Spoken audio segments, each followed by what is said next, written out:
ये सनातन का गौरव काल है।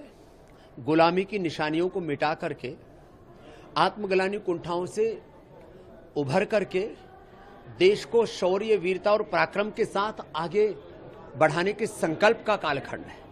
जो सनातन को गालियां दे रहे हैं, सनातन को खत्म करने की बात कर रहे हैं, 2024 में वो खत्म हो जाएंगे, उनका सबका मोक्ष हो जाएगा।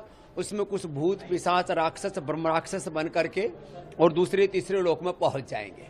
जहां तक प्रश्न है, लोग जिस तरह से सनातन पर लांछन लगा करके उसे जातिवादी बताते हैं, उसे जो है भेदभाव और अन्याय वाला बताते हैं, वो कुंठित बुद्धि वाले, दुराग्रही और किसी एजेंडे के तहत सनातन धर्म के खिलाफ विदेशी ताकतों से कहीं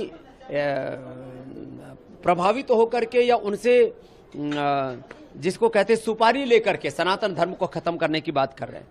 ब्राह्मण का अर्थ जाति नहीं है। ब्राह्मण का अर्थ है जो अज्ञान को मिटाए, क्षत्रिय का अर्थ है जो अन्याय को मिटाए, और वैश्य का अर्थ है जो अभाव को मिटाए, और शूद्र का अर्थ है जो अशुचिता को मिटा करके शुचिता के प्रतिमान घड़े। कुंभकार का अर्थ है घड़ा बनाने वाला, लोहार का अर्थ है लोहे से काम करने वाला, स्वर्णकार का अर्थ है सोने का काम करने वाला, धोबी का काम है धोने वाला। तो भाई ये जाति सूचक शब्द नहीं है। चातुर्वर्ण्यम मया सिस्टम गुण कर्म विभाग से, ये सब कर्म और योग्यता, सामर्थ्य सूचक शब्द हैं। तो मैं यदि खुद को बोलूं तो मैं ब्राह्मण भी हूं कि मैं अन्याय को खत्म करने का काम कर रहा हूं, मैं क्षत्रिय भी हूं क्योंकि मैं अन्याय से लड़ रहा हूं, मैं वैश्य भी हूं क्योंकि मैं भाव से लड़ रहा हूं, मैं शूद्र भी हूं क्योंकि मैं शुचिता को प्रतिष्ठापित कर रहा हूं, मैं स्वर्णकार हूं, मैं सोने जैसा भारत बनाना चाहता हूं, मैं कुंभकार हूं, देश के चरित्र निर्माण, राष्ट्र निर्माण का काम कर रहा हूं, और मैं धोबी भी हूं, लोगों के तन मन जीवन के दाग धो रहा हूं।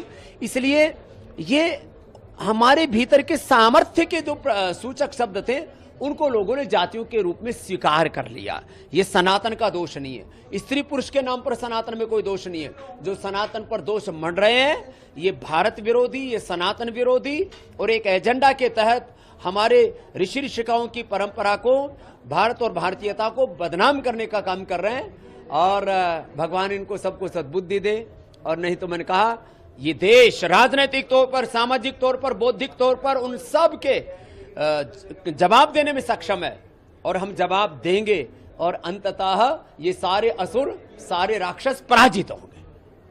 बाबूजी, इस समय एक लंबी बहस चली भारत वर्सेस इंडिया, क्या कहना चाहेंगे?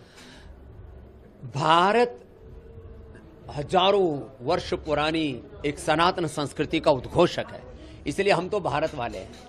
इंडिया में जिनके डीएनए में थोड़ी गड़बड़ी है उन लोगों को इंडिया शब्द अच्छा लगता है, तो हम तो भारत वाले हैं। और भारत में योग है, आयुर्वेद है, सनातन संस्कृति है, उसके अंदर वेद हैं, पुराण हैं, ऋषिमुनि हैं। इसलिए हम तो भारत और भारतीयता के ही उद्घोषक रहेंगे।